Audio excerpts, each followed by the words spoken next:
Hi, everybody. I'm Dr. Sarah Rodrigues, and I'm really excited to be here with you. So I'm the founder and director of Balanced Learning Center. We are a small-ish nonprofit organization in southeastern Massachusetts that focuses primarily on working with neurodivergent and disabled communities, providing mental health care, family coaching, educational advocacy, and a whole array of group work, all through an affirming framework. I also own Neuro Harbor Wellness and Consulting, which is an organization that provides training and consultation, and that's what allows me to be here with all of you. So I do think it's important that whenever we have these discussions, we recognize our own identity and positionality. So I'm a white first-generation Azorean American. I'm the very proud daughter of immigrants. I'm a cisgender, heterosexual, married mom of 3. All 3 of my children are formally identified as disabled or neurodivergent. In the process of identification for my children, I've come to my own understanding of myself as a late identified neurodivergent female. So today we're going to explore how we can shift our practices to better support neurodivergent individuals and reduce the risks of trauma, depression, and suicidality in these communities. So let's get started by walking through our workshop overview. So here's a quick look at what we'll be covering today. First, we're going to dive into understanding neurodiversity, including some key principles of the neurodiversity paradigm. Next, we'll look at shifting models, moving away from deficit-based approaches towards strengths-based care. And then from there, we'll discuss some practical tools for affirming care, followed by how to address trauma, depression, and suicidality in neurodivergent populations. And then finally, we'll explore opportunities for empowerment and advocacy in social work practice. But it's really critical to recognize that the work that we're doing is not new. It's an amplification of the work that's being done across self-advocacy groups, autistic and neurodivergent scholars, and disabled researchers that are conducting research on disability. Here are our objectives. So first, we're going to identify 3 key principles of the neurodiversity paradigm. Then we're going to summarize the shift to a strengths-based approach. And then we're hoping to understand trauma, depression, and suicidality in neurodivergent individuals. And finally, we'll walk away with a proposed action plan for affirming care practices that you can implement in your professional settings. So what actually is neurodivergence?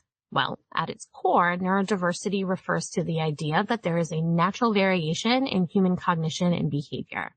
So just like we accept diversity in physical traits like height and eye color and skin tone, neurodiversity emphasizes that cognitive and behavioral differences are also natural and should be respected. So to be neurodivergent is to have a brain that thinks, that processes information, and behaves in a way that's different than what we've been taught a brain should do. So the key idea here is that neurodivergent folks are not deficient or disordered, but rather they are part of a broad spectrum of human diversity. So neurodiversity challenges the notion that there's one right way to think or behave, and it recognizes that neurological differences are just one more aspect of diversity. They're no better or worse than others. It's value neutral. So this framework encourages us to move away from the medicalized or deficit-based view of neurodivergence, and instead, it promotes an understanding that diverse ways of thinking and interacting with the world can actually contribute positively to society. Really important to note that the term neurodiversity is often attributed to a particular individual, but the concept really has multiple origins, and they stem from a community of autistic advocates. So let's talk about the core principles of neurodiversity. You can find this information on the Therapist Neurodiversity Collective website. Really great organization with lots of important resources that encourage folks to check out. So first, we acknowledge that neurological diversity is natural. There's no need to pathologize or to fix neurodivergent individuals. We also recognize that intersectionality of identities and experiences, and that no one is just one thing. The parts of our lives overlap and they coexist to create our experiences. Autonomy and self-determination are critical, and that means that individuals are the experts on their own lives, and the assumption that we make is that folks have the innate ability to engage in meaningful decision-making. We also respect all communication styles, and we understand that speech isn't the only form of communication. So we stay away from that neurotypical linguistic practice of telling folks to use their words. And in practice, we also recognize that affirming neurodiversity is really an act of resistance that challenges the dominant narrative, and it recommits us to equity. So there's a lot of other principles, but for the purposes of this conversation today, these are the ones that we are highlighting.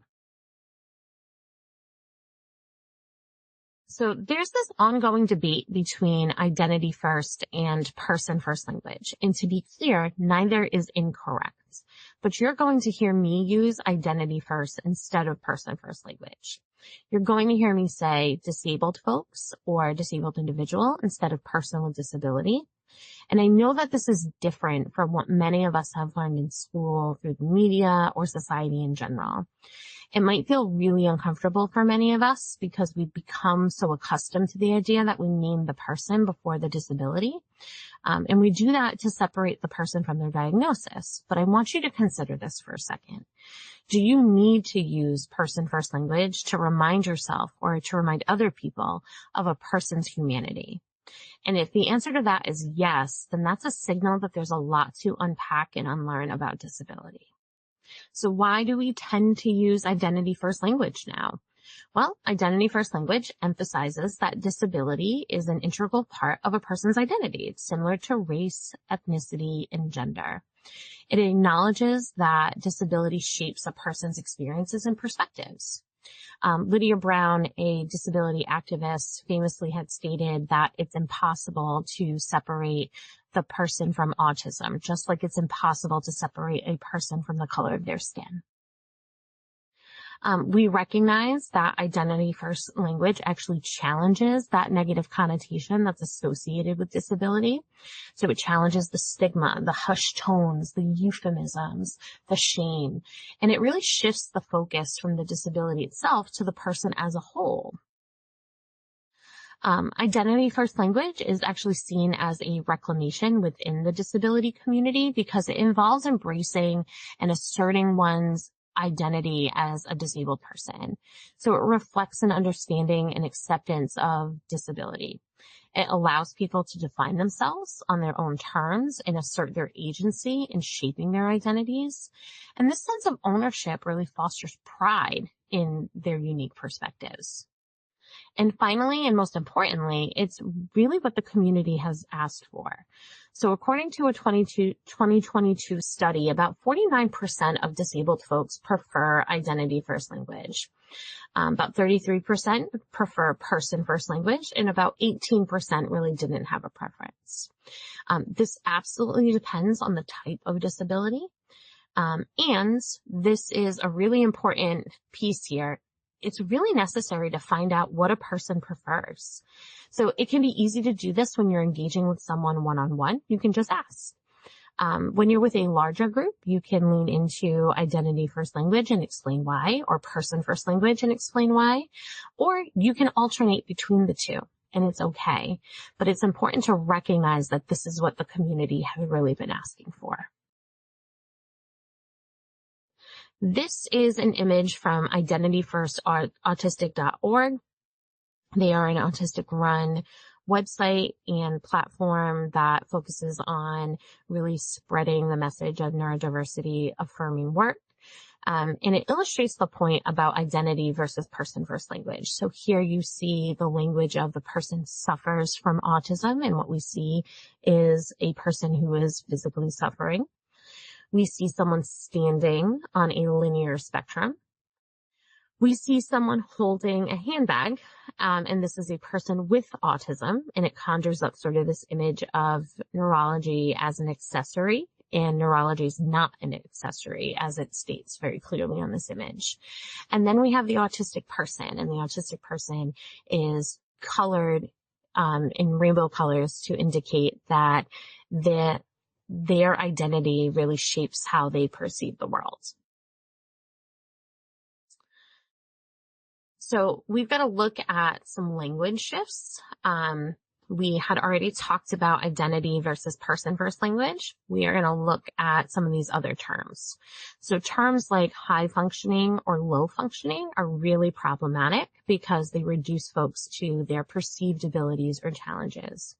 So a better approach is to use language that describes their support needs, like low support needs or high support needs, and explain where they need that support. So that shift really helps us provide more personalized and respectful care without oversimplifying complex abilities and disabilities. Function labels are really problematic because they tend to be reductionist. So these labels will reduce people to a very narrow assessment of their abilities and ignore the complexity of their lives and experiences. So when someone is labeled as high functioning, they might excel in certain areas like academics, but really struggle with everyday tasks or sensory regulation or social interactions. And conversely, someone who's labeled as low functioning might be really capable in other ways that the label just doesn't capture, like problem solving or creativity. So when we use the term high functioning and something goes awry, we tend to say things like they should have known better. When we use the term low functioning, we tend to limit options, thinking that folks just won't understand or be capable of making a choice. So high functioning individuals might be dismissed or denied support because they're perceived as doing fine, even if they are really struggling internally. On the other hand, low functioning individuals might be infantilized, they might have their autonomy restricted, or they might be denied opportunities for independence or meaningful engagement.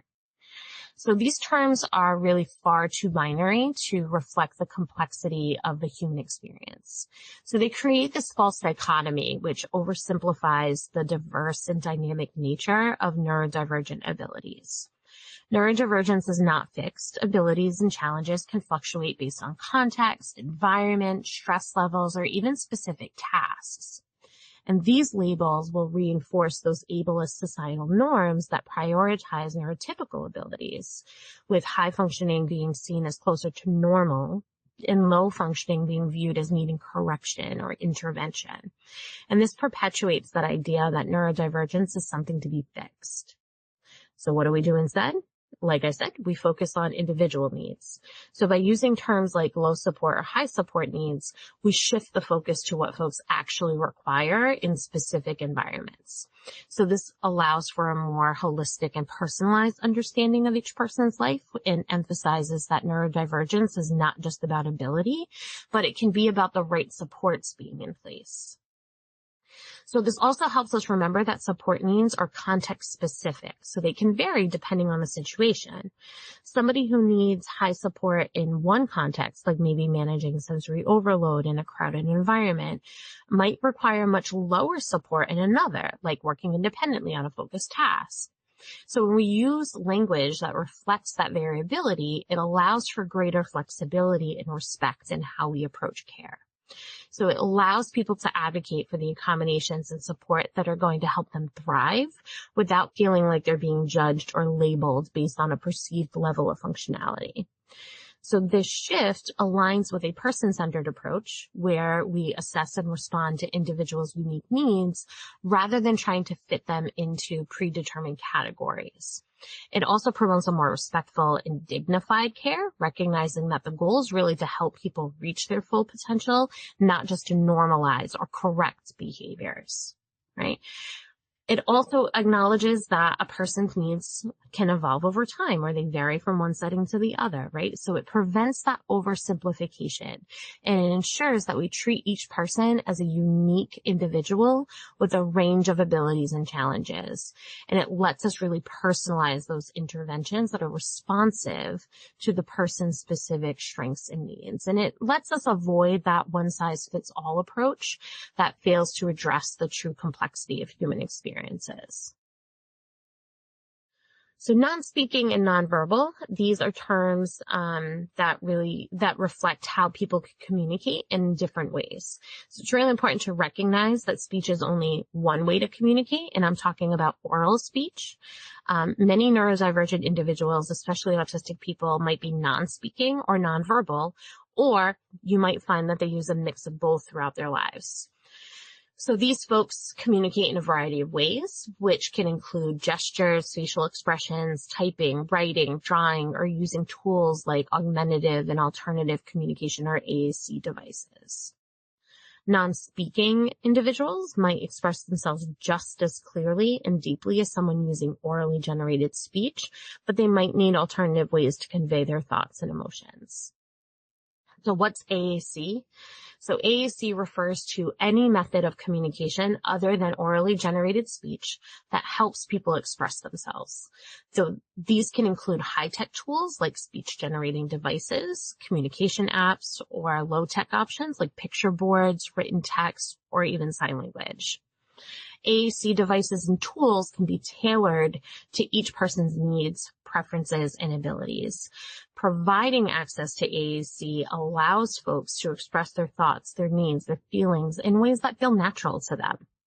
So for non-speaking folks, AAC provides that opportunity to communicate with autonomy. So there's a common misconception that non-speaking individuals are less intelligent or capable of understanding. And this stereotype is both harmful and grossly inaccurate. So many non-speaking individuals have high levels of cognitive ability and profound insights to share, but they need alternative ways to communicate.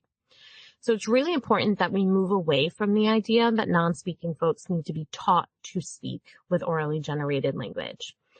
Forcing oral speech as the primary or only valid form of communication can be quite harmful, frustrating, and completely unnecessary.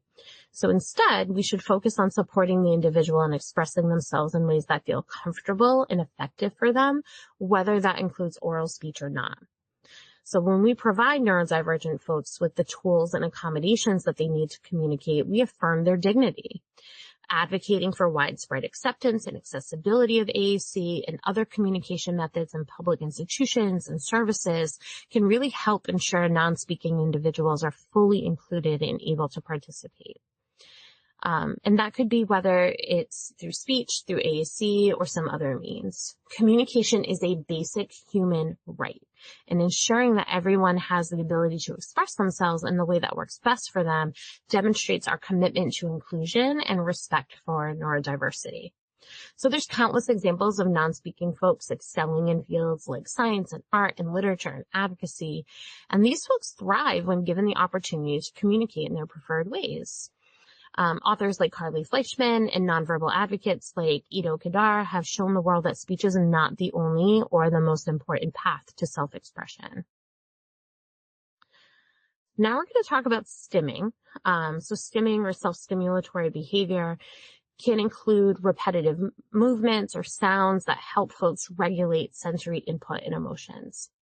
Everybody stims. Lots of people right now are tapping their foot. They're shaking their leg. They're fiddling with a pen. You may have seen me fiddle with a pen. They are playing with their hair. They might be chewing on their lip when they're deep in thought about something. So these behaviors serve the same exact purpose as some of the more obvious forms of stimming: hand flapping, rocking, vocal repetitions, pacing. The difference is that the more subtle stims, the hair twirling, the biting of the nails, the doodling, the chewing gum, they're normalized in our society, while the more obvious stims are often stigmatized or pathologized. So rather than seeing it as something to suppress, we should recognize that stimming is a healthy form of self-regulation that supports emotional well-being. So each person has their own preferred forms of stimming that help them feel grounded, helps them reduce anxiety, helps them focus attention. Stimming is not inherently problematic, and it's a natural and healthy behavior of people of all neurotypes. The key is understanding that these behaviors are just natural responses, and they can vary greatly from person to person. Sometimes stimming can be misinterpreted as a sign that someone is in distress or needs intervention. And while stimming can occur during stressful times, it's really important to recognize that it's typically a self-soothing mechanism, and it doesn't always indicate a problem that needs to be fixed.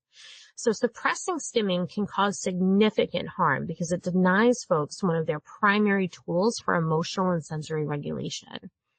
Removing this coping mechanism can lead to heightened anxiety, emotional dysregulation, and even physical discomfort. So whenever we have these discussions, the issue of disruptive or more importantly, unsafe stims comes up. So while most stimming behaviors are completely harmless, there are cases where stimming can become self-injurious, like headbanging or excessive skin picking. So in those instances, the focus shouldn't necessarily be on eliminating the stim, but rather finding safer alternatives that still allow the person to self-regulate, but without the harm. So the goal should always be to support the person's need for sensory regulation while ensuring their safety and well-being. As far as non-harmful stims that might be disruptive, we have to consider who they are disruptive to. So we have to balance the need for stimming with the expectations of the environment.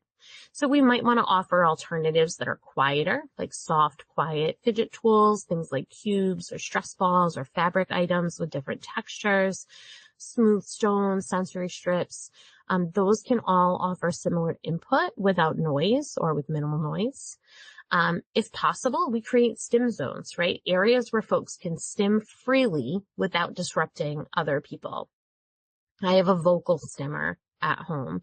And so yes, it can become extremely loud. And so sometimes we'll ask him to just do that in a different area. And that way it's something that he can continue doing in an area that he's perfectly comfortable in, but it's not necessarily disruptive to everybody else or distracting to everybody else. You might want to consider the seating in your environment. I used to work in an open layout office environment. I have to say it was a sensory nightmare for so many of us, including me. We may want to encourage movement breaks, and that can help people maintain a state of regulation. And you may see some of those other stimming behaviors decrease a little bit. And a little bit of awareness and education goes a long way. So help other people understand that stimming isn't a bad thing. Let's talk about masking and unmasking. So masking refers to the conscious or unconscious act of hiding or suppressing neurodivergent traits to conform to neurotypical social norms and expectations. So we all sort of engage in these behaviors on much, much lower levels. Some of the things that happen here is we might alternate our speech patterns. We might suppress some of our stimming behaviors. We might make forced eye contact. We might be mimicking neurotypical facial expressions or social cues or pretending to understand social situations that feel really confusing or overwhelming. People do this because of that really intense pressure to fit in neurotypical society. So whether that's in school or the workplace or social settings. Masking can be a survival strategy to avoid bullying, to avoid social rejection, discrimination, or punishment. It's also really common in situations where folks fear being misunderstood or judged negatively for their natural behaviors. But there's a high personal cost to masking. So constantly masking traits can take a really significant toll on emotional and mental health. Many neurodivergent folks report feeling exhausted, anxious, or disconnected after prolonged masking. This becomes the difference.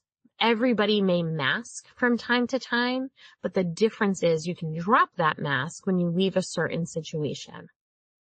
For neurodivergent folks, it often feels like there is no ability to drop the mask. And that cognitive and emotional effort that's required to mask can lead to burnout. As folks spend so much energy trying to appear normal or fit into environments that are not designed for them. So masking often requires folks to deny or hide core aspects of their identity, which can lead to a really profound sense of disconnection from themselves. And that dissonance between who they are and how they present to the world can create feelings of isolation and shame and inauthenticity. So over time, masking can reinforce internalized ableism, where folks begin to believe that their neurodivergent traits are wrong or inferior. And that can lead to self-criticism, a desire to suppress those traits even further and decrease self-esteem. So the research has shown that masking is linked to higher rates of anxiety, depression, and suicidality in neurodivergent populations. That constant pressure to hide or suppress who you truly are can contribute to chronic stress, emotional fatigue, and a sense of hopelessness. So what's unmasking? So that refers to the process of allowing a person's true neurodivergent traits, behaviors, and ways of being to be visible and expressed freely without feeling that need to hide or conform to neurotypical expectations. So it's a really important step towards self-acceptance and psychological well-being. And for many folks, unmasking is a gradual and sometimes really difficult process, especially if they've been masking for a long time. So learning to express themselves authentically can take time, and folks might unmask in some settings, but continue to mask in others where they don't feel safe. Unmasking allows folks to engage with the world in ways that feel natural to them. So it reduces the stress and the anxiety that comes with constantly filtering or altering your behavior. So when folks no longer have to perform neurotypical behaviors, they can use that energy for other tasks and interactions. So being able to express yourself authentically promotes a greater sense of self-acceptance and psychological well-being. When neurodivergent folks are free to stim, they're free to speak or interact in ways that feel natural, they experience less cognitive dissonance and emotional fatigue. It really allows people to embrace their neurodivergent traits as valuable parts of who they are. And this can lead to increased self-esteem as folks no longer feel the need to hide or be ashamed of their differences. So many neurodivergent folks, though, fear that unmasking will lead to rejection or discrimination in personal, social, or professional settings. And unfortunately, society still tends to favor neurotypical norms, making it more difficult for some folks to unmask without facing negative consequences. In environments that prioritize conformity and productivity, like workplaces and schools, unmasking can feel really risky. Neurodivergent folks might feel pressured to continue masking in those settings to avoid stigma or to be seen as unprofessional or disruptive. So folks who have faced bullying, exclusion, or discrimination as a result of the neurodivergent traits might find it difficult to unmask because they've learned to associate authenticity with vulnerability and harm. So trauma-informed care is essential for supporting folks through the unmasking process. Let's talk about interests. So I'd like you to think for a second about an interest or hobby that you could get lost in if you had the time. One that you could get lost in for extended periods of time. So for me, it's books and reading, and I maintain that collecting books and reading them are two different activities. For other people, it might be things like gardening or crocheting or playing video games, a favorite movie that you watch over and over again, a TV show that you constantly binge, or a sports team that you follow religiously. When we talk about neurotypical folks, we don't use the term special interests for some reason. Special or focused interests refer to those deep, sustained interests that many neurodivergent individuals develop around specific topics, activities, or subjects. They're often a central and really cherished part of a neurodivergent person's life and identity. So focused interests are often misunderstood and they're pathologized as obsessions or fixations by neurotypical people, especially when they're extremely specific or they don't align with what's considered mainstream culture. So a lot of times we hear the stereotype of the autistic person who really likes trains, right? When we label these interests as obsessive, it implies that they are inherently unhealthy or excessive, which really fails to recognize the joy, the fulfillment, and personal growth that they can bring. They can provide a sense of structure, predictability, and control in a world that might otherwise feel really overwhelming or confusing. And it's crucial that we respect and honor those interests without trying to normalize or suppress them. So what might seem trivial to someone else might be a really huge source of happiness and confidence for that person.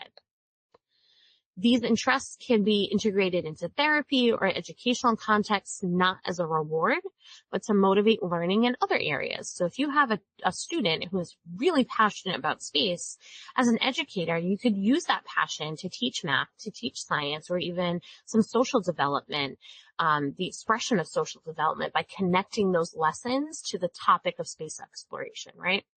So in therapy, you could be just engaging a person's special interests to build rapport, to reduce anxiety, and to encourage participation in the process. Neurodivergent folks often have higher engagement and improved focus when their special interests are part of the activity. So a kid, maybe with ADHD who struggles with focus might show increased concentration if the lessons are framed around a topic that really excites them. So using those interests as an educational or therapeutic tool, not a reward, can make learning more enjoyable and more relevant. In the context of neurodiversity, reclamation involves neurodivergent folks reclaiming terms or behaviors that historically have been pathologized, stigmatized, or misunderstood by society. So instead of accepting negative labels or medicalized terminology, neurodivergent folks embrace language that reflects their own sense of identity and pride. So some examples, we've already talked about that shift in identity first versus person-first language.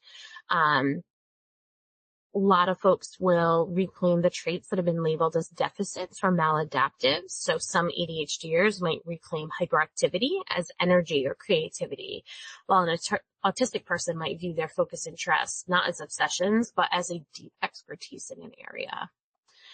So terms like neurodivergent, neurotypical, neurodiverse, they're all part of a growing vocabulary that reclaims neurodiversity as a part of human variation, right? And it rejects that pathologizing language of disorders or impairments. You'll hear me say identified as autistic or identified as an ADHDer rather than diagnosed, because diagnosed often implies the need to cure or to fix or correct, versus identification is just to recognize.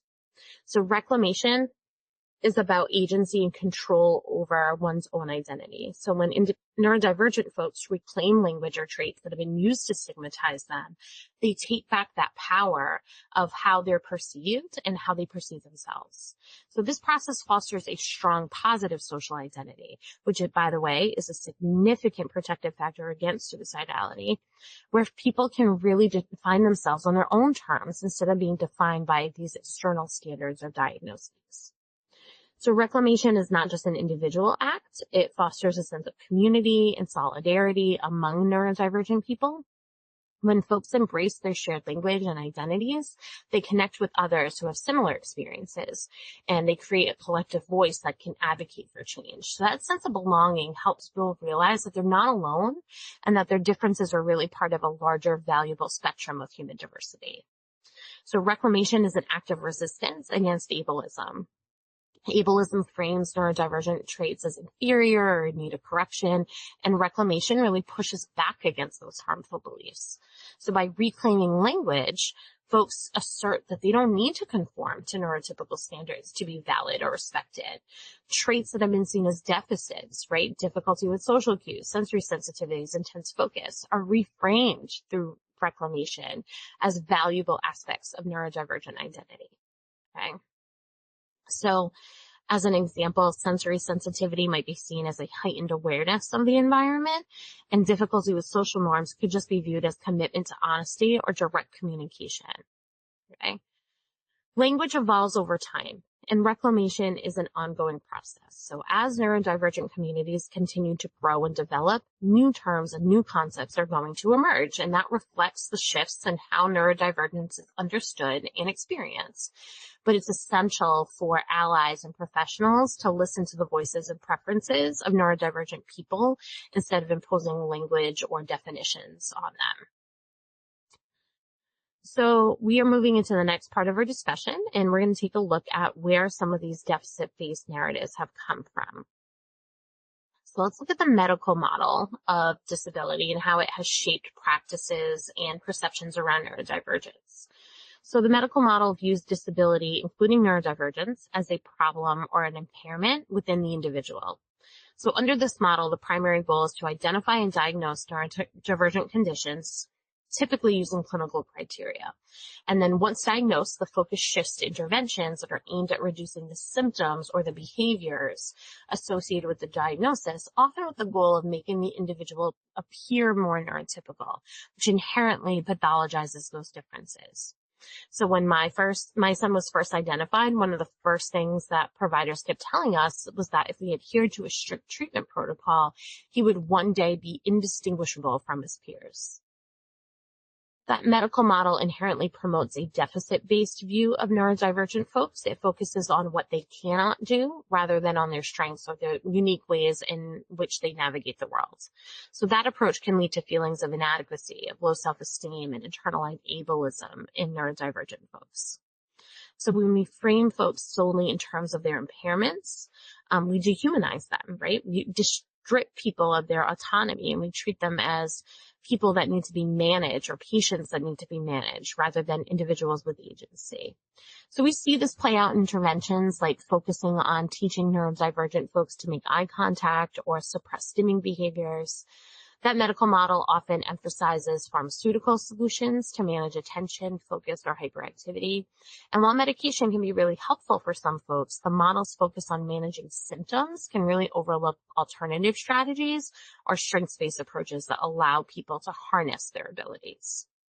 So one of the main critiques of the model is that it ignores the social environmental context in which neurodivergent people live, but places the responsibility of fixing the individual rather than addressing the systemic barriers like the lack of accommodation, societal discrimination, or inaccessible environments.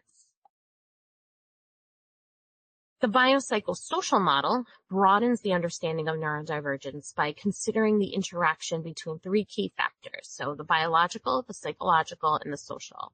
So this model moves away from purely medical or deficit-based views by acknowledging that a person's mental health and neurological differences are influenced by a combination of those factors. One of the key strengths of the biopsychosocial model is that it moves beyond the purely deficit-based framework of the medical model. So it acknowledges that neurodivergent folks do face challenges, but it also highlights that there are strengths and capabilities that are often shaped by their social context. It still, though, can place too much emphasis on the individual and their personal circumstances. So this focus can overlook the broader systemic and structural barriers that neurodivergent folks face in society, like inaccessible workplaces, discriminatory policies, or a lack of appropriate accommodations. So one challenge of the biopsychosocial model is that it's not always applied consistently in practice, and it doesn't always address the larger systemic and institutional barriers that impact neurodivergent folks. It might recognize that a person struggles in school maybe because of the lack of accommodations, but it doesn't necessarily advocate for widespread policy changes that would make all educational environments more inclusive for neurodivergent students. Social model says that disability is not merely a result of a person's impairments or differences, but it's rather a product of societal attitudes, structures, and environments that create barriers to participation. So this model shifts that focus from the individual to the society that shapes the experiences of disability. It reframes neurodivergent traits as variations that can be accommodated and respected within society. So this perspective really fosters an appreciation for different ways of thinking, different ways of communicating and interacting, and it promotes diversity as a societal strength. So it challenges that idea that there's a right way to think, to behave, or to communicate, and it advocates for a broader acceptance of neurodivergent traits and experiences. So while the social model emphasizes the need for systemic change, there are critics that argue that it might sometimes overlook the unique challenges faced by individuals. So it's essential to recognize that while societal barriers are significant, folks might face personal challenges related to their specific experiences that require targeted support. So in traditional models of care, like the ones that we just looked at, the initial appointment often centers around obtaining a diagnosis. So this approach prioritizes labeling individuals based on their symptoms rather than understanding their experiences, their needs, and their strengths. So while a diagnosis can be helpful and even necessary for accessing services, placing it at the forefront can really overshadow the person's narrative and context. So folks might be pressured to present themselves in a way that aligns with diagnostic criteria, which can lead to anxiety or a misrepresentation of their true selves. So that emphasis on diagnosis can create a transactional dynamic where the individual is viewed as a case instead of the whole person. So when the focus is solely on diagnosis, critical contextual factors like family dynamics, environmental influences, and personal history might be overlooked. So understanding these factors is critical for providing effective individualized support. Traditional models often require extensive medical documentation to access services, which can be a significant barrier for many individuals.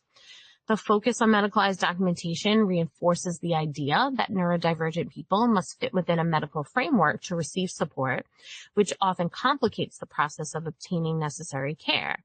So this rigid approach can really hinder the ability to tailor services effectively and adapt to the evolving needs of neurodivergent people if folks are able to access services at all.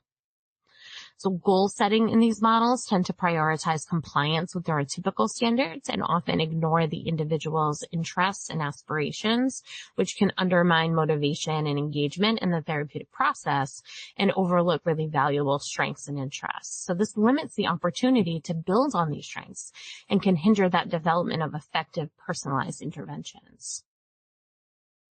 Many traditional models continue to follow a rehabilitative approach that seeks to fix or to normalize individuals. This often manifests as interventions designed to mitigate or eliminate neurodivergent traits instead of supporting folks in living authentically and navigating their environments. So the emphasis on rehabilitation can foster compliance with neurotypical norms, leading to frustration, resentment among neurodivergent individuals who might feel pressured to change really fundamental aspects of themselves.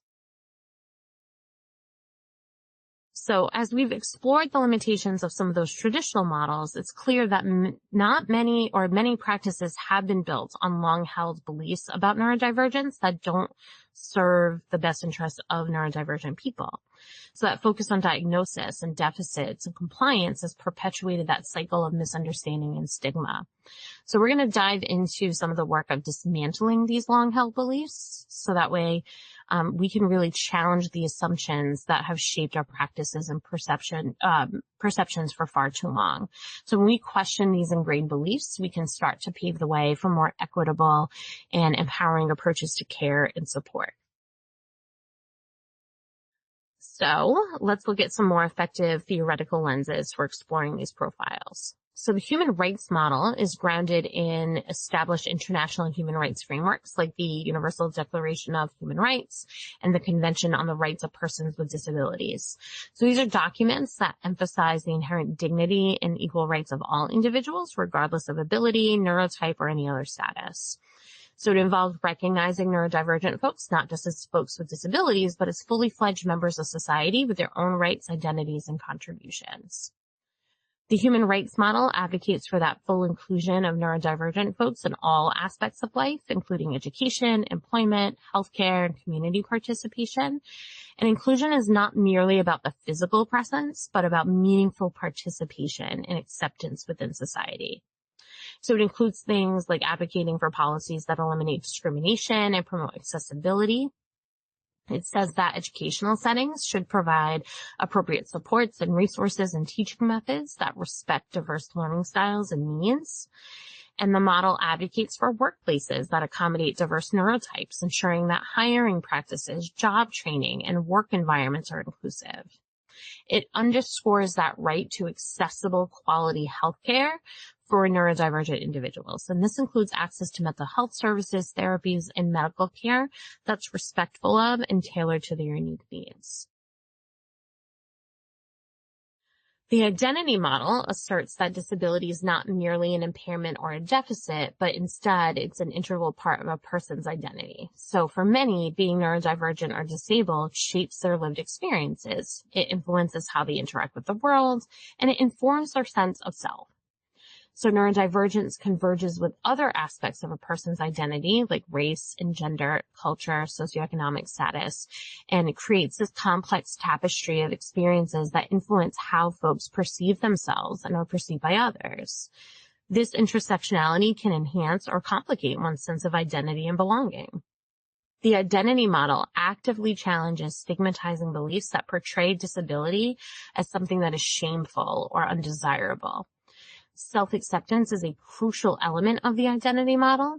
It encourages neurodivergent folks to recognize and celebrate their unique strengths, talents, traits, experiences. And this process fosters a sense of empowerment, enabling folks to navigate the world with confidence and authenticity. So when folks see others embracing their identities, it creates an environment where shared experiences can lead to mutual support, understanding, and advocacy.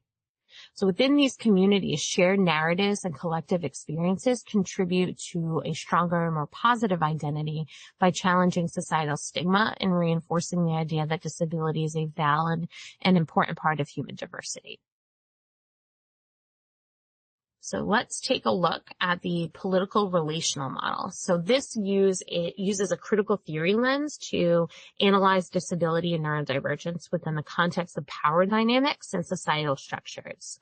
So this approach recognizes that neurodivergence is not just a personal or medical issue, but it's deeply intertwined within systems of power that govern social relations.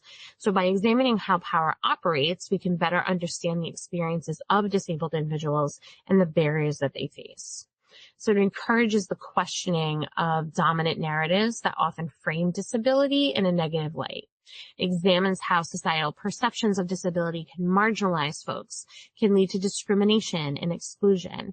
So by challenging these narratives, the model seeks to empower disabled folks to promote a more nuanced understanding of their experiences. So it also helps us understand that disability is not a static condition, but it's ever evolving, and it's influenced by shifting social, political, and cultural contexts. So this perspective highlights that societal attitudes toward disability can change over time, and it reflects some broader cultural movements and historical shifts. So as social movements advocating for disability rights and inclusion gain traction, perceptions of disability might evolve. This model emphasizes the importance of recognizing those shifts and understands that changes in societal attitudes can lead to improved policies and practices for disabled folks. So the way disability is represented in the media and literature and art also shapes societal perceptions. So the model advocates for increased representation of disabled individuals in diverse roles and narratives, which can challenge those stereotypes and promote a more complex understanding of disability. The political relational model acknowledges that neurodivergence and disability are intersectional and that intersecting identities can compound challenges leading to unique experiences of oppression and discrimination. It also emphasizes the role of advocacy and activism in challenging systemic inequalities. It encourages collaboration among disabled folks, allies, and advocacy organizations to promote policy changes that support inclusion, accessibility, inequality, and equity. Activism becomes a crucial tool for driving that change and dismantling barriers. So we are going to move forward and we are going to take a look at trauma. So we're going to look into some statistics and research surrounding mental health challenges in neurodivergent populations, because when we understand the prevalence and impact of trauma and depression, it's going to help us develop effective strategies to support neurodivergent folks in navigating those experiences. So let's take a closer look at how we can address these issues in our practice. So we know that trauma refers to deeply distressing or disturbing experiences that overwhelm a person's ability to cope. The word itself stems from the Greek to wound or injury. So it undermines our sense of safety and well-being. So trauma can take the form of single events. Those are sort of the sudden or unexpected events like accidents, natural disasters, or acts of violence. There's chronic trauma, and this occurs over an extended period and might involve ongoing exposure to abuse, neglect, or repeated threats to safety. And then we have complex trauma. So this is exposure to multiple traumatic events, often occurring within interpersonal relationships or in the context of systems of oppression. We know that trauma has multi-layered effects that are psychological, emotional, physical, and subsequently behavioral in nature. Trauma is also subjective. So no two people will experience trauma in the same way, just like no two people are going to heal from trauma in the same way. So that intricate interplay between trauma and disability represents a complex web of challenges that necessitates a nuanced and comprehensive approach that's grounded in empathy, awareness, and the decolonization of this work. Understanding trauma through an intersectional lens involves recognizing how different aspects of a person's identity overlap and interact to shape their experiences. So when we consider trauma in relation to disability, intersectionality acknowledges that disability does not exist in isolation, and it intersects with other social identities like race, gender, sexual orientation, and socioeconomic status. These intersecting identities create intersecting forms of marginalization as well. Being disabled in a white body is very different than being disabled in a black body. Being white, queer, and disabled is different than being black, queer, and disabled. And then consider the differences in being black or being black and trans, or being black, trans, and queer, black, trans, queer, poor, black, trans, queer, poor, immigrant or migrant, and disabled.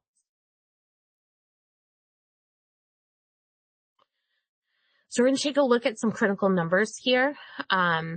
These might seem sort of meaningless at first glance, but it's really important to contextualize them so that we can understand some of the broader implications. So the number 2. So consider that folks diagnosed with ADHD are diagnosed twice as often in the context of trauma. So this statistic is really showing us a significant connection, that the prevalence of ADHD in traumatized individuals is not just coincidental. The severity of symptoms tends to increase with each subsequent traumatic experience. And we know that through the research that young ADHDers are at a higher risk for physical trauma, and that includes things like burns and upper extremity fractures and head injuries. Not all trauma is intentional. As we look at the adults, we know that about 80% of ADHD adults report experiencing trauma. So this really highlights that need for trauma-informed care approaches in supporting our ADHDers. The number 3, so autistic people are 3 times more likely to experience trauma compared to their neurotypical peers. So this points to those vulnerabilities that are faced by so many in the autistic community and emphasizes the necessity for targeted support and intervention strategies. So on that same note, let's look at the numbers 80 and 90. So these numbers are interconnected and they reveal a really distressing reality. So 9 out of 10 autistic women report experience sexual assault. Crucial to note that 80% of those women report being victimized more than one time. The data also indicates that the age of their first assault is quite often before the age of 15. So we're talking about children. This early onset of victimization raises really serious concerns about the safety and well-being of autistic folks, particularly young girls who might be more vulnerable to such experiences. And this reflects not only the prevalence of trauma in this community, but that urgent need for protective measures and resources. So now we're looking at the connection between neurodivergence and mental health through these numbers. So the number 4, the research is showing us that neurodivergent folks in general are 4 times more likely to develop PTSD compared with their neurotypical peers. So what's particularly concerning is that their PTSD actually might be triggered by a wider range of events and can present with more severe symptoms. There is some research that suggests that neurodivergent folks are more likely to remember rich sensory detail, and it's more likely for their brains to form intrusive trauma memories that are sensory laden, which increases their vulnerability to environmental triggers, thereby increasing hypervigilance, flashbacks, and intrusive thoughts. This number 38. So we see significant rates of depression among neurodivergent folks. So for about 38 to 39% of adults who identify as ADHD, meaning they are both autistic and have ADHD, report experiencing depression. So we look at the younger populations, the numbers are just as alarming. A staggering 84% of adolescents, ADHD adolescents between 10 and 14 report symptoms of anxiety or depression. To put this in perspective, only 1.6% of school-age children in general report experiencing depression. So when we look at school-age kids in as a whole, we have about 1.6% of them reporting levels of depression. If we pull out the ADHDers in that group, about 84% of them are reporting symptoms of anxiety or depression. So let's look at a very serious issue. The mental health challenges that are faced by autistic youth, specifically regarding suicidality is quite intense. So the research tells us that 1 in 4 autistic youth, or roughly 25%, are experiencing suicidal thoughts. So to put that into perspective, that means a significant portion of autistic youth are grappling with feelings of hopelessness and despair. 1 in 10 autistic youth actually attempt suicide. So if you do a deep dive into these numbers, you're going to see a range of depression rates, anywhere from 2.5% to 47% across different studies. And you might see this and think that there just really isn't a clear picture of the prevalence of depression or suicidal ideation amongst neurodivergent folks, and that's partially true. So neurodivergent people are often overlooked because their expression of depression or suicidality might look different from what the DSM says. So the DSM is telling us to look for low mood, weight changes, changes in sleep patterns, or a diminished interest in hobbies or interests. For neurodivergent folks, depression might look like an increase in repetitive behaviors, changes in special interests, an increase in meltdowns or shutdowns, more difficulty with social interactions, and repeated suicidal thoughts. So depression might exacerbate some of the visible neurodivergent traits. Other research is telling us that among autistic adults without an intellectual disability, that about 34% of them have experienced suicidal ideation. 22% have made specific plans, and 24% have attempted suicide. So you also see a similar pattern in the research among adult ADHDers, and there's a strong correlation in the young ones as well. So these figures are not just numbers. I just threw a lot of information at you that's statistical in nature. But they represent real lives, and it underscores that critical need that we have for effective support systems, mental health resources that are tailored to the experiences of neurodivergent or autistic individuals. And part of the way that we can do that to support these folks is by providing affirming care in our practice. So we're going to look at the protective factors that can significantly support the mental health and well-being of neurodivergent folks, which can serve as suicide prevention. So understanding these factors is so important for fostering resilience and creating environments where neurodivergent folks can thrive. So first and foremost, a positive social identity is essential. Embracing neurodivergence as a valid and valuable part of who they are helps people foster self-acceptance and resilience. When neurodivergent folks take pride in their identities, it challenges societal stigma, and it promotes a broader cultural shift towards acceptance and understanding. Creating safe spaces for neurodivergent folks to connect with others who share similar experiences fosters open dialogue and mutual support. So these environments promote a sense of belonging and provide opportunities for engagement, allowing folks to develop social relationships and confidence. Positive portrayals of neurodivergent folks in the media and society also play a significant role in shaping self-perception and societal attitudes. Visibility in leadership roles and advocacy can inspire folks to help reduce stigma. When neurodivergent folks see others like themselves succeeding, it empowers them to envision their own potential. So next up, we have strong support networks. So having a network of family, friends, educators, and mental health professionals who affirm neurodivergent identities is vital. So these connections provide emotional support and practical assistance, and they help people navigate challenges. So a robust support network fosters resilience, and it makes people feel less isolated and more empowered to advocate for their needs.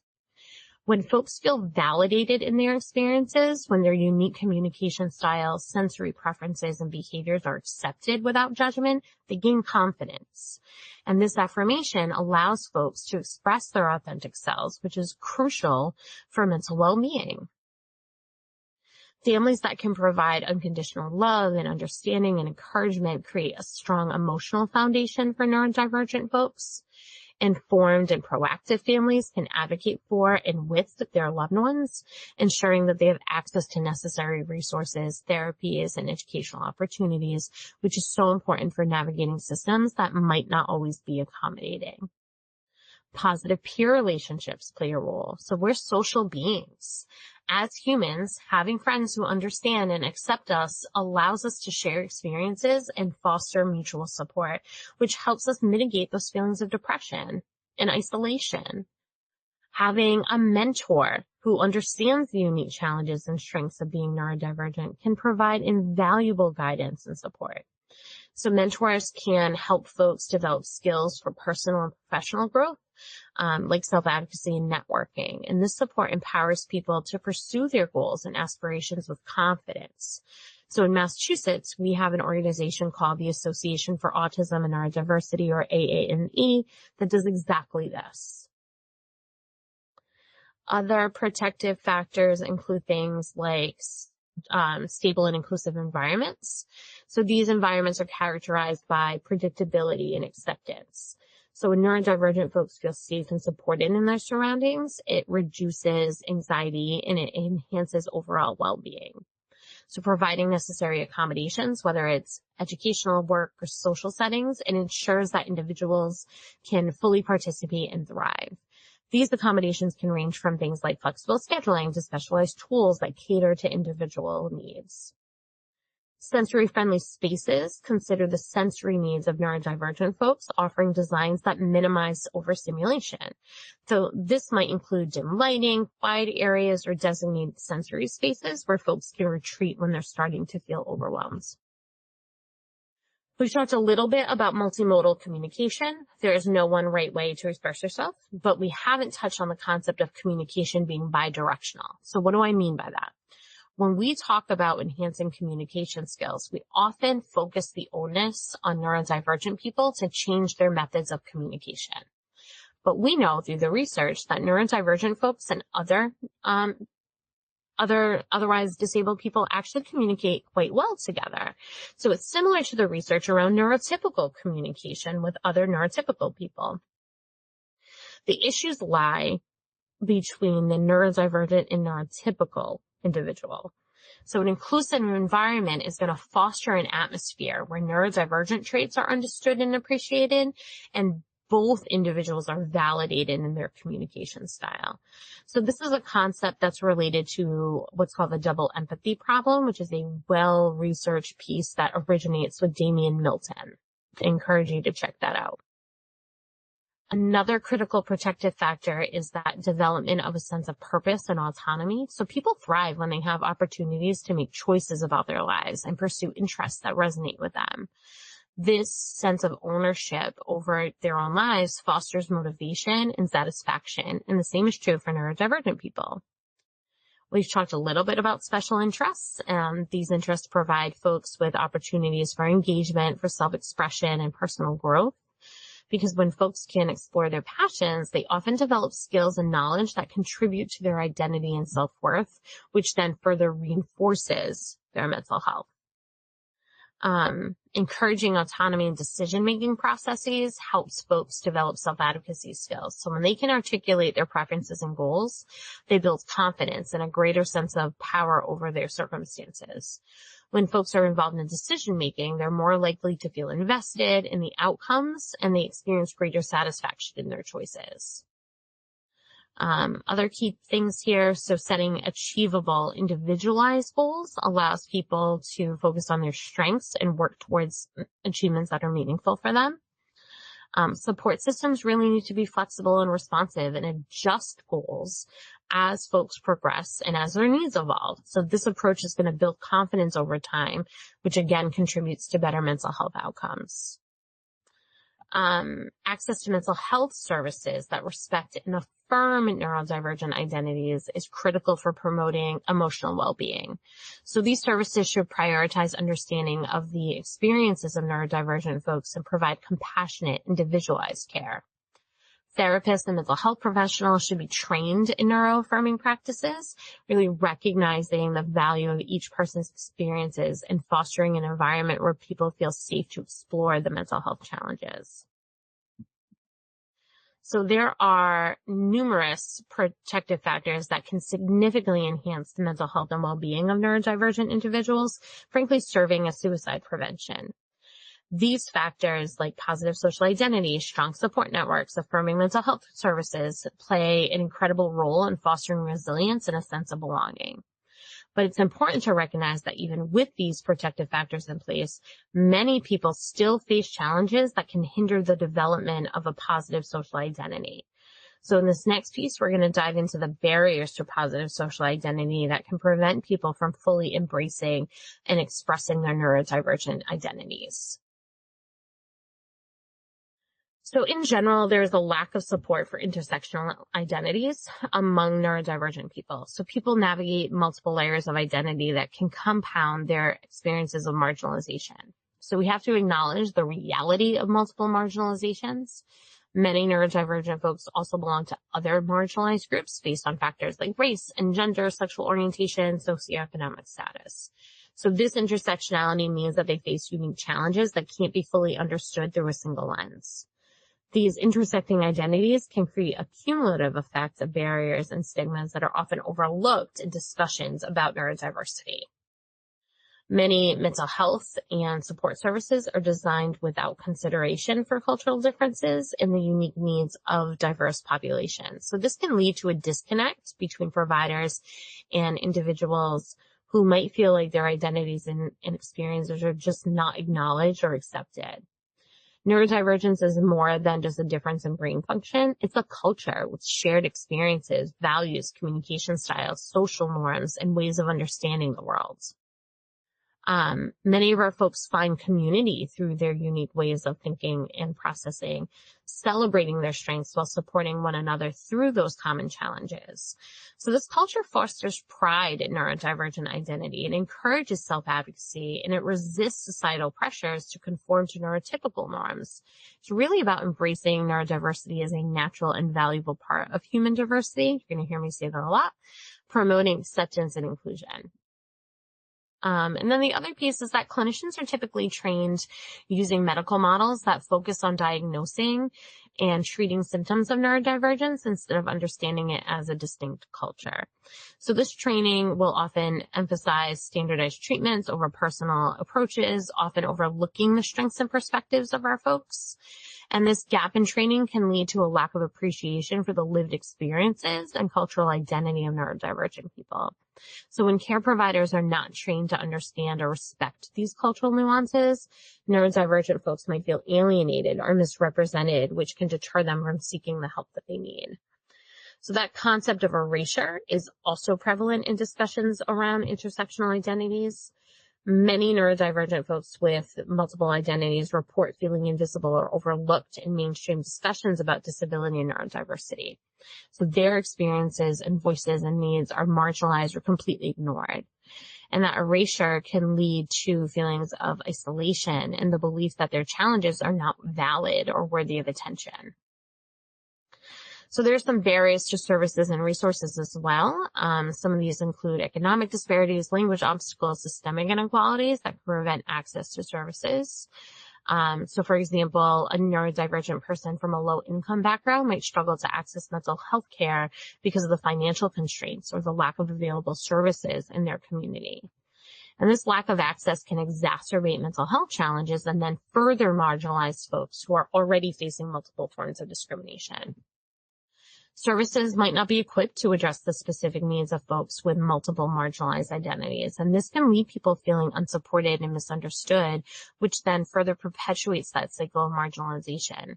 So one of the most glaring areas is at the intersection of the neurodivergent and LGBT communities. So,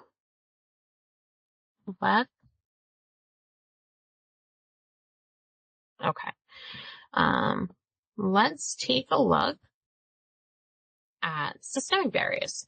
So these barriers significantly impact the lives of neurodivergent people. So these are barriers that are entrenched in societal structures and can create significant obstacles to accessing services, support, and opportunities. One of the most pressing issues is inaccessibility. So this can manifest in various forms, including physical and digital and social barriers that prevent people from fully participating in society. Public spaces might lack necessary accommodations like wheelchair ramps or sensory-friendly environments or quiet areas for people needing a break from overwhelming stimuli. Digital accessibility is crucial in today's tech-driven world. So websites, applications, online services that are not designed with neurodivergent users in mind can exclude them from important resources, information, and opportunities for engagement.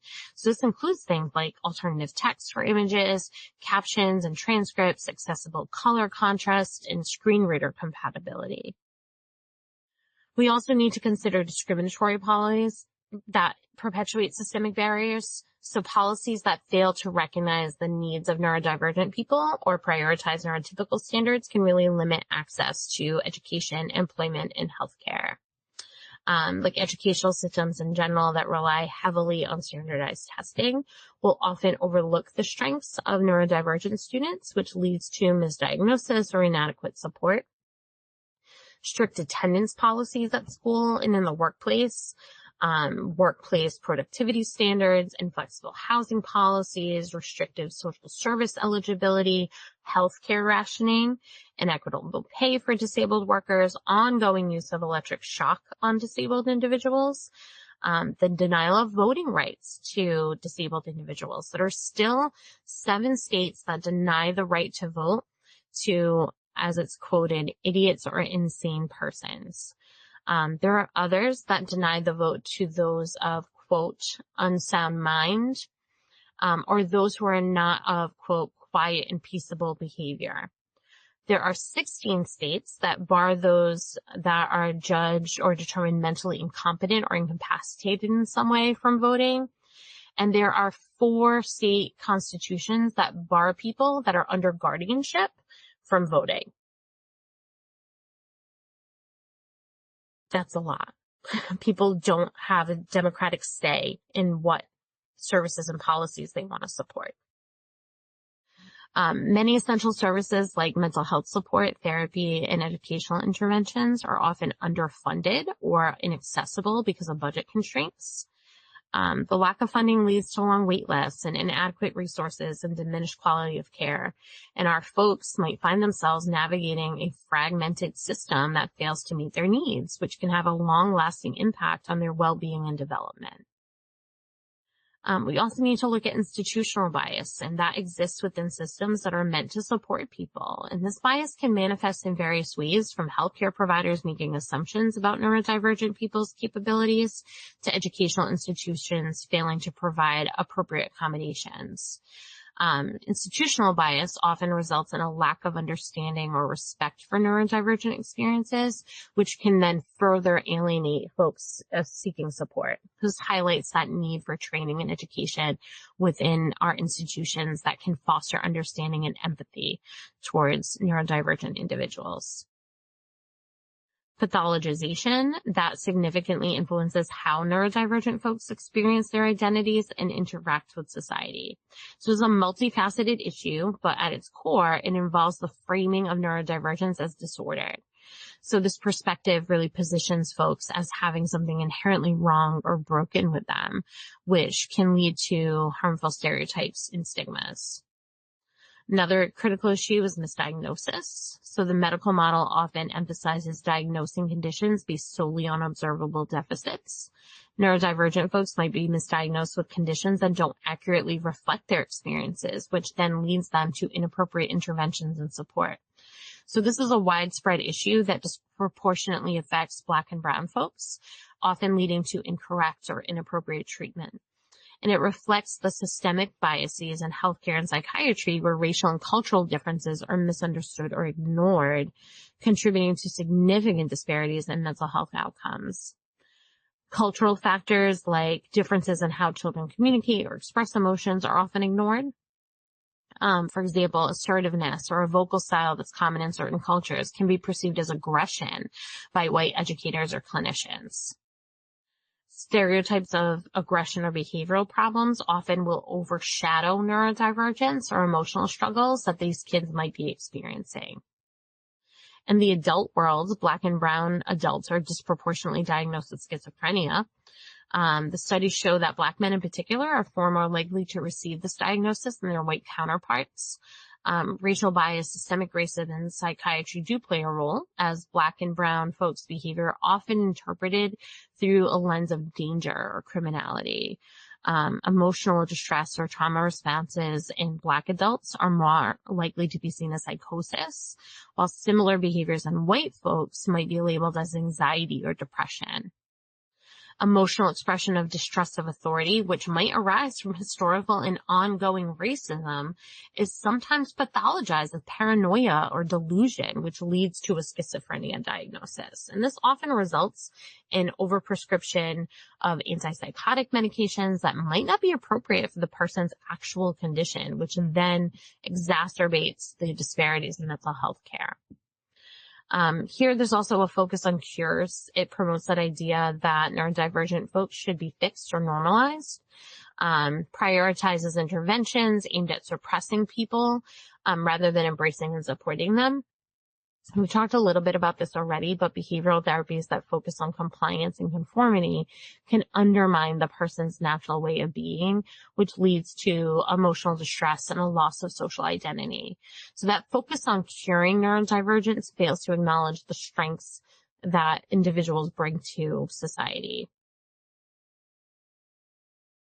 So this can also have a profound impact on self-identity. When folks internalize the message that their neurodivergent traits are considered disordered or abnormal, it can lead to feelings of shame, inadequacy, and low self-esteem. So like we talked about, many neurodivergent folks struggle with self-acceptance as they grapple with those social perceptions of what it means to be normal.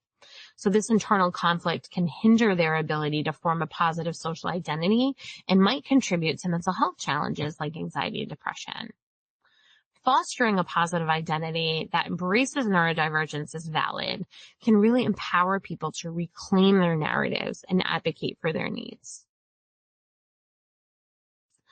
The lack of representation faced by neurodivergent folks plays a significant role in shaping perceptions and the self-identities of the people in the community. So one of the most obvious issues is the invisibility of neurodivergent folks in the media. So in many films, TV shows, books, neurodivergent characters are either completely absent or they only appear as background characters. So that lack of visibility will contribute to a sense of isolation, and it reinforces the idea that neurodivergent folks are not part of the mainstream narrative. So when folks are not represented, it limits public understanding and awareness. And this invisibility can lead to neurodivergent folks feeling marginalized and unheard in a society that fails to recognize their contributions and perspectives. When neurodivergent characters do appear in the media, they're often depicted through these stereotypical portrayals. So they're usually one-dimensional, reducing complex people to really simplistic cliches. So autistic characters might be shown as socially awkward geniuses or overly eccentric people without depth or nuance. So think about the shows like The Good Doctor or The Big Bang Theory, right? These are some examples of movies like Radio and Rain Man, which perpetuates those misunderstandings. All of this can lead to really harmful assumptions about neurodivergent people in real life. So when society sees people through that narrow lens of stereotype, it undermines the diversity and complexity of their experiences. There's a lack of visible role models, and this can be detrimental to neurodivergent folks. When people don't see themselves represented in leadership positions in the arts or in the media, it becomes challenging for them to envision their own potential. So visible role models can inspire folks by demonstrating that success is achievable and that their unique strengths can be powerful assets. So without role models, neurodivergent folks might feel that their aspirations are out of reach, which then can impact their self-esteem and motivation. And this is why mentorship is so important. That lack of representation really affects the identity of neurodivergent folks. So when folks don't see themselves accurately represented in society, it leads to feelings of inadequacy and confusion about their place in the world.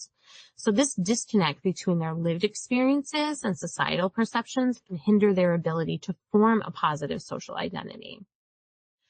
But when positive representation is available, it can help affirm neurodivergent identities, which helps people embrace their differences and feel proud of who they are. When they see characters and individuals like themselves portrayed positively and authentically, it can lead to greater acceptance and self-love. And ultimately, that's what we want. So ableism at its core encompasses discriminatory attitudes towards individuals with disabilities or neurodivergent traits. So these attitudes often manifest as beliefs that neurotypical ways of thinking, behaving, and interacting are superior to those of neurodivergent folks. So for example, some organizations will outright say that they won't accommodate certain forms of neurodivergence. In the mental health realm, this happens quite a bit when people are calling to set up clinical services for symptoms of depression or anxiety, and they're told that the mental health agency won't or can't service them just because they're autistic or they have an intellectual disability. So this can lead to feelings of inadequacy and reinforce harmful stereotypes about capabilities. So in addition to overt discrimination, neurodivergent folks frequently encounter microaggressions. So those are the subtle, often unintentional comments or actions that convey dismissiveness or prejudice. So these can range from well-meaning but misguided comments like, you don't look autistic, or you're just sensitive, or you should just try harder.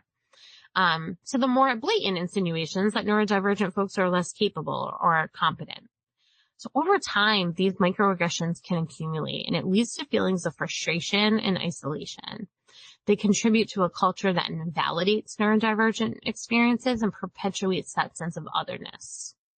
Folks will internalize these attitudes, and that can have a profound effect on these people. So when constantly exposed to messages that devalue your identity and your experience, you tend to internalize those beliefs. That internalization can lead to self-doubt and shame and a diminished sense of self-worth. Neurodivergent folks might feel pressured to suppress their authentic selves or conform, often at the cost of their mental health and well-being. So that constant battle against discrimination, microaggressions, and internalized ableism creates an environment of chronic stress and emotional turmoil. And this exacerbates mental health issues, which then creates a cycle that can be really hard to break. So we have to address social exclusion. Many neurodivergent folks experience being left out of social interactions and community activities, which can lead to feelings of loneliness and isolation. So this exclusion can stem from misunderstanding, from stigma, or just a lack of awareness among neurotypical peers. This can happen a lot in settings where neurodivergent folks might need some support to participate in typical activities, but they don't need the structure or modifications of a disability-focused activity.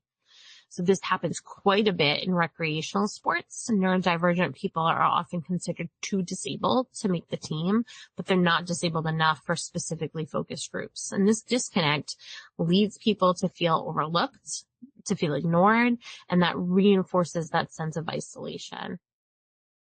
Many neurodivergent students are placed in special education classrooms or programs that isolate them away from their neurotypical peers.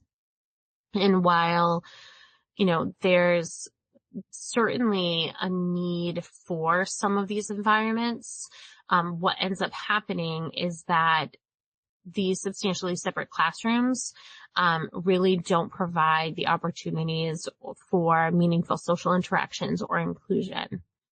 So segregation in education can perpetuate those feelings of otherness, and they can limit exposure to diverse perspectives. So in one community, the school administration did not allow these substantially separate classrooms to attend the high school pep rally. There was one year that they did allow them to come, and they performed a skit, and then they left.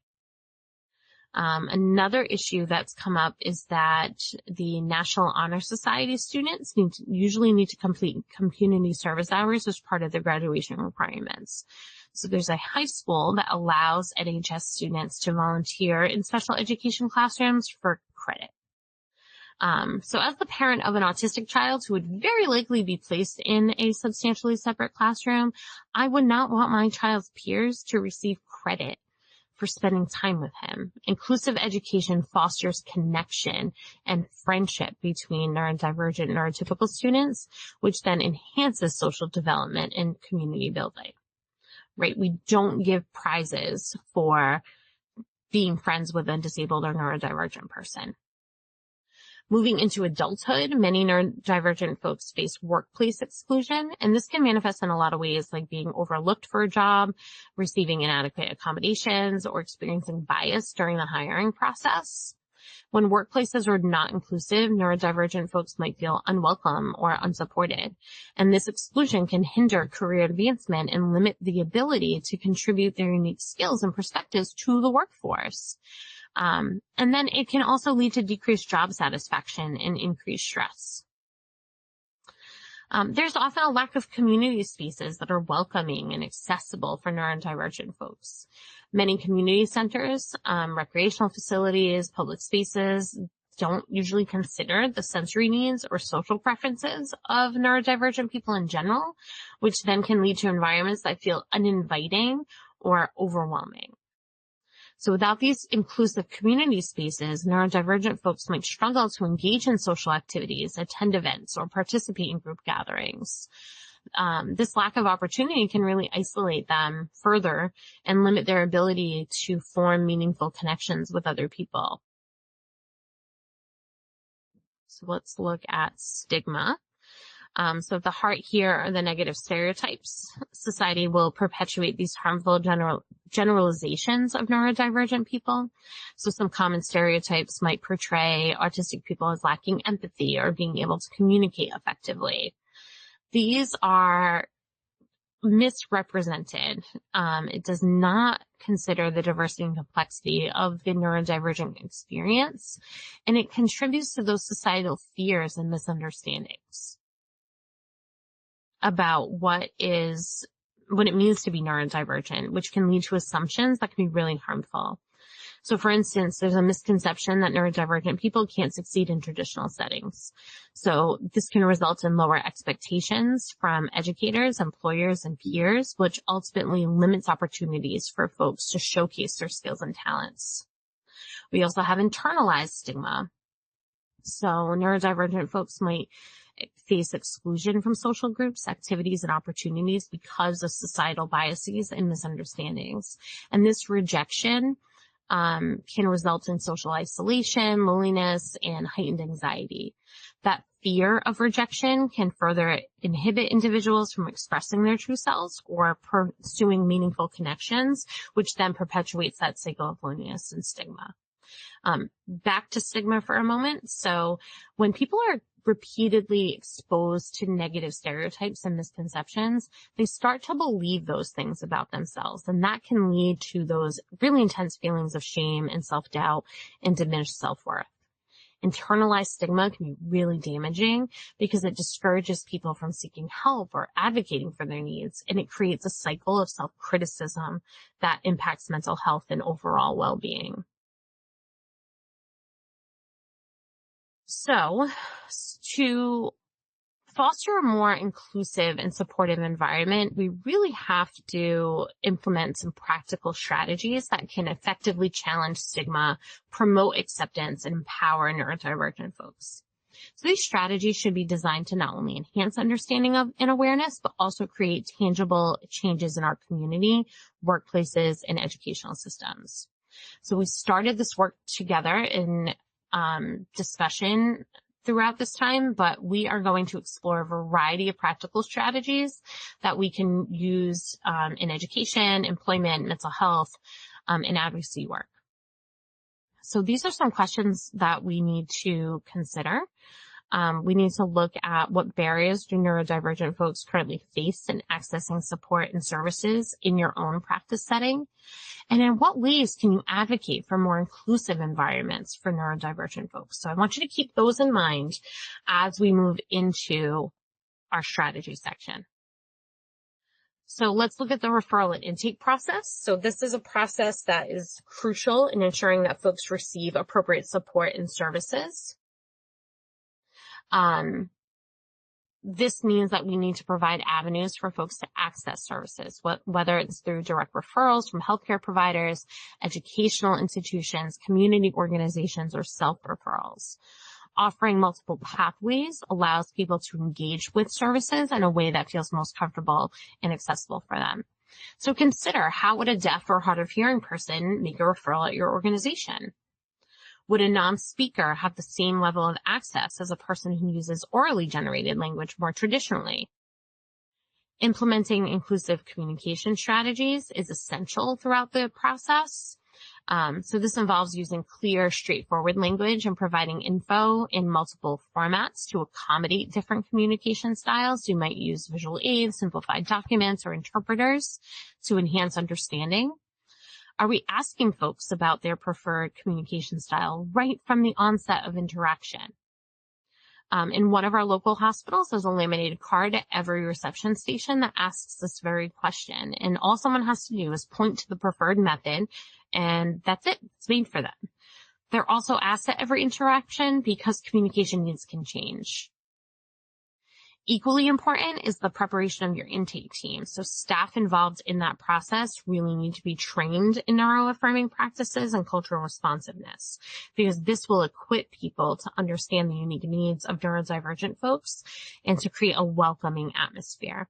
A well-prepared intake team can significantly reduce anxiety for folks as they navigate those initial stages of accessing services. So some things to consider here include what to do if a person trauma dumps. How do we handle executive functioning differences? What is their reliance on caregivers or family members? So we see this a lot in the young adult population, where the individual themselves doesn't set up their services, but rather they have someone else do it for them. Really important to streamline your documentation process to minimize barriers. So consider simplifying forms and allowing for flexible methods of submission. So you might offer online forms or phone interviews or in-person assistance, and that can help accommodate those diverse preferences and needs. Also really important to offer accommodations during the referral and intake process. So it could look like sensory-friendly spaces, flexible scheduling, or alternative communication tools. You might consider offering pre-intake surveys or questionnaires to get a better sense of what folks need, and to use that to see if you could potentially be a therapeutic match. We do something very similar to this with our MSW students. We send out a survey asking very specific questions about their needs and their strengths, any questions they might have, and we invite them to share. It's not mandatory, but we send that out along with an intro video of usually myself answering similar questions and going over similar topics. So this can really help people prepare for specific accommodations prior to that first appointment. We might want to think about sending a lot of pre-appointment information. How do we get there? How long is the appointment going to be? Who will attend? What will the appointment consist of? Where do we park? What door do we enter? What do we do when the person gets in the door? Answering those questions ahead of time can help prepare a neurodivergent brain for what's next, but it's also just generally helpful.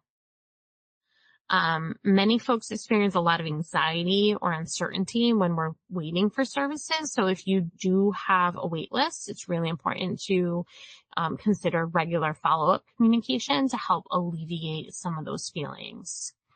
A thorough full domain assessment is essential. So this should cover various aspects of the person's life, which includes their strengths, their challenges, their preferences. When we take a more holistic view, we can develop a more tailored and effective support plan. Just keep in mind that this might have to take place over the course of several sessions. You can't expect to get a full picture of a person in a 45 to 60 minute intake. You want to employ multiple engagement methods during this process. So one-on-one interviews, group sessions, interactive workshops. Providing diverse ways to engage helps people feel more comfortable, and it lets them choose the method that best suits their communication style and personal preferences. Let's talk about goal setting and treatment plan. So this is one of my favorite topics because it's a practice that is evolving as we speak. So we have to get good at recognizing that goals are for the person and not for other people. So this concept is foundational in ensuring that the support that we provide truly resonates with the individual's needs and aspirations. Sometimes we cater to the concerns or the desires of caregivers or parents or institutions like schools, who often want to see behaviors modified for convenience or social integration based on their perceptions. So like a parent might prioritize a goal related to keeping their child quiet in public spaces instead of addressing the child's sensory needs. And that can shift the focus from what's best for the client to what's easiest for others. The result is that the goals become more about managing the client and for external comfort instead of addressing their own needs for growth. We need to avoid compliance-driven goals.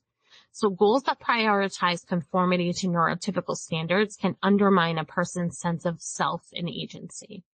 In a lot of cases, clinicians might focus on compliance-based goals that aim to make the person more acceptable to others, particularly in school, at work, or social settings.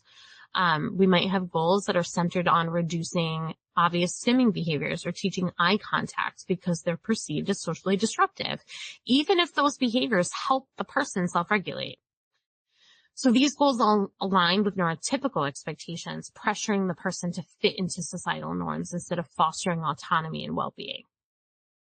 So like we talked about before, neurodivergent folks have their own culture. They have different ways of communicating and interacting that are valid and meaningful. Acknowledging and respecting these norms helps create an environment where folks feel understood and valued. Understanding and accepting these differences can lead to more effective and fulfilling goal setting. We want to avoid jargon in goal setting discussions. So using clear, straightforward language helps people ensure that what's being said or what's being discussed is understood. So this is really important for neurodivergent folks who might just process information differently. Sometimes we say things that don't make a whole lot of sense to anyone outside our discipline.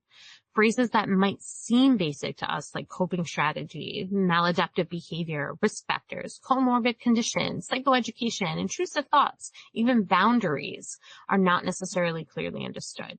So I do have some alternatives listed on the next slide for you. When it comes to goal setting, it's crucial to involve the person in the process, so encourage them to articulate their own goals, desires, and aspirations.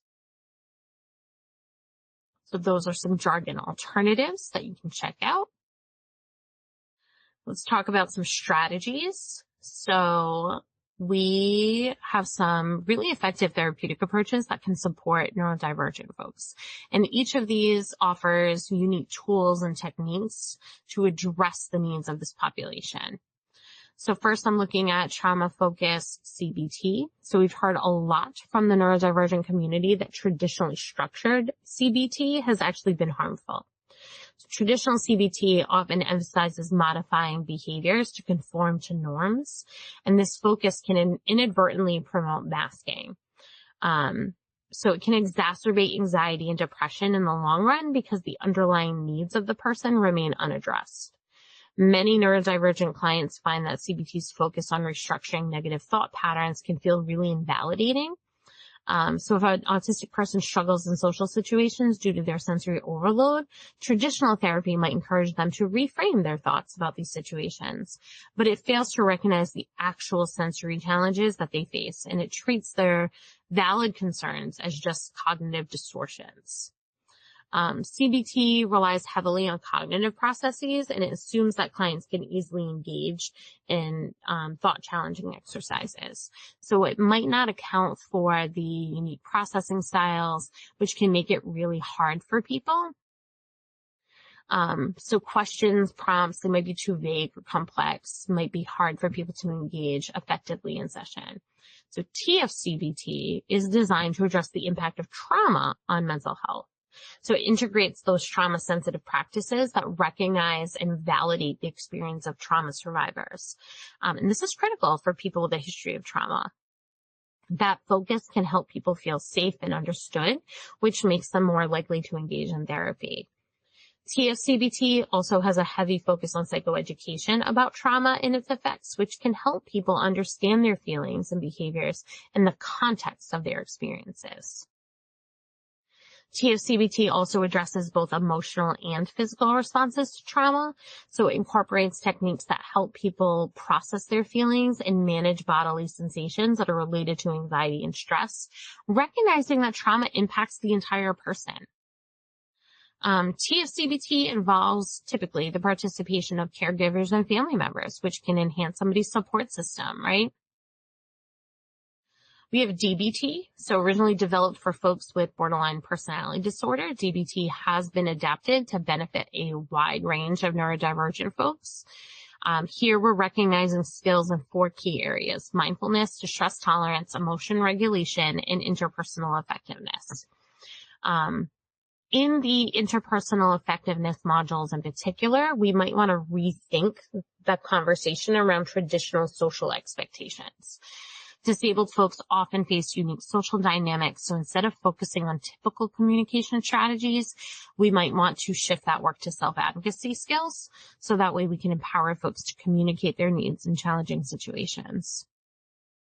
We also have to recognize that expressions of distress like meltdowns or shutdowns are valid, and they're not something to be fixed or minimized.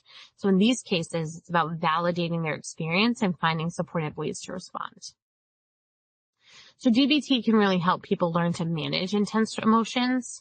The mindfulness component in particular is crucial because it encourages people to be present and recognize their thoughts and feelings without judgment. But we have to adapt these pieces. So instead of traditional seated mindfulness, which might be really uncomfortable or overwhelming for some, try using a guided audio exercise or incorporating movement to make the practice more accessible. Another key aspect is encouraging self-care, but we really have to help people co-create sensory-friendly self-care routines that focus on grounding and emotional regulation in a way that feels good and works for them. Another valuable approach is sensory motor therapy that's combined with mindfulness. So this is a method that focuses more on the connection between the body and mind, and it helps people become more aware of the physical sensations and emotional states.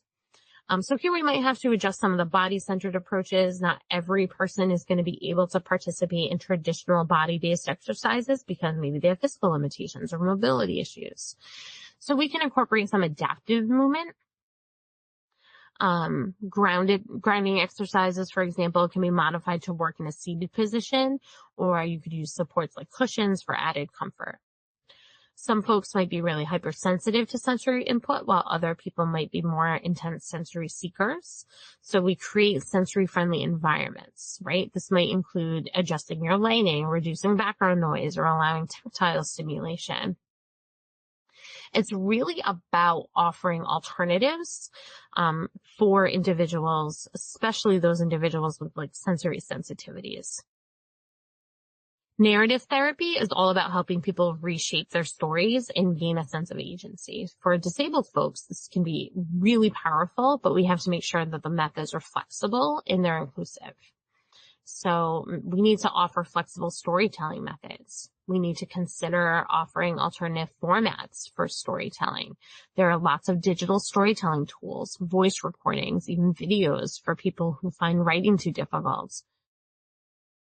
For nonverbal individuals, visual storytelling tools like drawings and photo collages or adaptive tech can also help them express their narrative in a way that feels natural for them. The goal is to make sure that everyone has a way to share their story in the format that works best for them. Their story is personal, right? And it centers disability as a valued part of their identity, not a deficit. Sometimes when we do these, we have a tendency to focus on what people can't do, but we have to reframe that trauma experience through a strength-based lens, which highlights people's resilience and creativity and unique strengths. Another important consideration here is to provide accessible processing time. So Neurodivergent folks might need more time to reflect, process, and express their stories, and this is where collaborative storytelling can be really helpful. Working with caregivers of family members for support if they need it, while keeping the person's voice at the forefront is so important.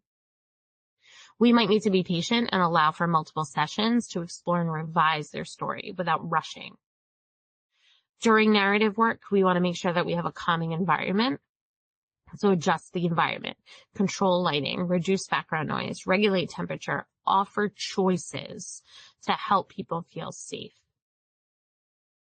And we want to integrate neurodivergent culture and pride into the narrative, because that can be really empowering. When people see themselves as part of a larger community, we can help foster a sense of pride and belonging. So play, you'll see here that I have a note that says, yes, even adults play. Incorporating play into this process allows for creative expression, and you can make therapy feel more approachable. So play takes many forms. It might look like art, like collaging or painting to music. It might look like board games or movement or yoga. You might use improv or role playing. You might use stand tray activities. So for neurodivergent folks, I'd argue for any individual, using play can help facilitate communication. It helps reduce anxiety and it enhances engagement in the process. It encourages a sense of fun and exploration, which lets people express themselves in ways that feel more comfortable, again, mitigating those effects of trauma, depression, and suicidality. We have some ethical considerations to consider. So we have to respect autonomy. Every person has the right to make decisions about their own life, including their treatment and support options. Respecting autonomy means listening to neurodivergent people and valuing their preferences. When we honor a person's autonomy, we're empowering them to take on an active role in their journey. And this approach acknowledges that neurodivergent folks are the experts on their own experiences and needs. It aligns with our values of self-determination, respect for dignity, and the worth of a person. We have to reject coercive behaviorist interventions. So traditional approaches that focus on compliance and normalization can be harmful and undermine the dignity of neurodivergent people. These coercive practices can lead to significant emotional distress. They also disproportionately affect groups made marginalized by society. So we need to create those environments where folks can thrive and express themselves authentically. And that work aligns with our ethical standards of working towards social justice. We need to remain committed to continuous learning. So we have to expand our knowledge about neurodiversity. We have to focus on the lived experiences of neurodivergent folks and the evolving best practices in the field. Engaging in ongoing education, whether it's training or workshops or personal research, it helps us to provide informed and relevant support. It also helps us to challenge our own biases and assumptions, which then leads to more effective and compassionate care. And then we need to be collaborating with the neurodivergent community. So actively involving neurodivergent folks and advocates in these discussions is crucial for creating effective support systems. When we engage in genuine partnerships, we can ensure that our practices are relevant and they're responsive. And this aligns with the key standards in the Code of Ethics, which includes cultural competence, social justice, and the dignity of individuals. So let's acknowledge that ethical considerations are really the heart of our practice, and let's stay vigilant to issues of equity, inclusion, and respect for all people. So let's just take a quick look at some advocacy and opportunities for empowerment. So advocacy begins with our own practice. So each and every one of us has the opportunity to create a more inclusive and supportive environment for folks. We need to reflect on our personal biases. We all carry our own experiences, beliefs, and assumptions that can influence how we perceive and interact with neurodivergent folks. This can help us identify any unconscious biases that we might hold. So consider how the societal narratives about neurodivergence might have shaped your own views. Are there stereotypes that you find yourself unconsciously perpetuating? When we actively reflect on our biases, we can better understand how they impact our practice. We want to advocate for change.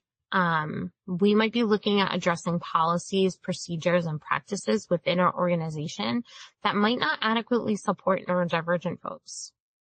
Maybe this is initiating conversations about the need for more inclusive practices. Maybe we're advocating for training on neurodiversity for staff, or we're pushing for the development of tailored programs that meet the needs of neurodivergent clients. Think about, is there an understanding that neurodivergent folks are not just receivers of services, but they're also providers?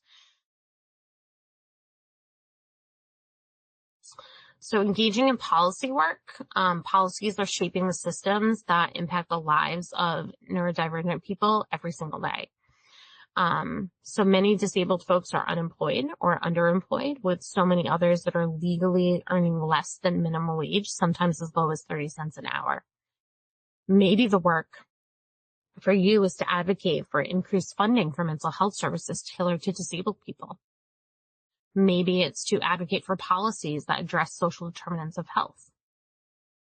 So this is going to involve staying informed about local, state, and national legislation that affects people. So this might mean advocating for things that promote inclusion in school, equitable access to healthcare, or workplace accommodations. We want to partner with advocacy organizations that focus on neurodiversity because that enhances our efforts in policy work. We also want to prioritize neurodivergent voices. So this means we're actively listening to and we're amplifying the experiences and perspectives of neurodivergent folks in all areas of our work. When developing programs or policies, are you consulting with neurodivergent people to understand their needs? Are we providing platforms for neurodivergent folks to share their stories and experiences publicly? Are you prioritizing continuing education and professional development created or delivered by neurodivergent voices? So this can include inviting them to speak at events, feature their writing or art, or support their efforts. When we give folks a platform, we help challenge stigma, educate other people, and foster a great sense of community and belonging. So as we are exploring these themes of advocacy and representation, I want to encourage you to reflect on two important questions regarding the involvement of disabled neurodivergent folks in decision-making processes and community engagement. So first, how are neurodivergent or disabled folks represented on advisory boards, committees, and leadership teams in your organization? And then what's your connection with neurodivergent or disability advocacy groups, community organizations, or disability-led initiatives? Consider how your connections can really enhance advocacy efforts. Are there ways that you can support or partner with different groups? So as we wrap up, I want to invite you to engage in an action planning exercise. So this is just an opportunity to reflect on our learnings and commit to specific actions. So think for a moment, how can you specifically challenge the traditional notions of normalcy to support authenticity? Think about the assumptions and expectations that often shape our understanding of what's considered normal. What beliefs might you need to reconsider a more inclusive and authentic space for neurodivergent folks? What specific actions will you take to improve inclusive, affirming practice as a protective factor for neurodivergent folks? Think about those practical steps that you can implement. You might commit to advocating for policy changes right within your organization. Think about how you can incorporate the voices of neurodivergent folks into your work, whether it's consultation, collaboration, or just amplifying their perspectives. How can you shift your perspective to view neurodivergence as an opportunity for innovation, creativity, and enriched perspectives? So instead of framing all of these as deficits, consider how they can lead to new ways of thinking and problem solving. So consider people like Steve Jobs, Greta Thunberg, the creator of Pokemon, Kathy Sierra, a video game developer, few folks that have used the creative approaches to problem solving and imagination to enhance our lives who are also neurodivergent. So again, please remember that I said that this is an amplification of the work of neurodivergent and otherwise disabled folks. So I've included a list here of websites and social media platforms that you can access to find out more information about embracing neurodiversity and supporting the mental health and well-being of this community. So I encourage you to take a look at some of these slides, especially the last few, so you can take a look at really who are these folks. So here are some voices from the community. I'm going to skip through them fast with the assumption that you can download the slides and take a look at them. And with that, I thank you for your time today.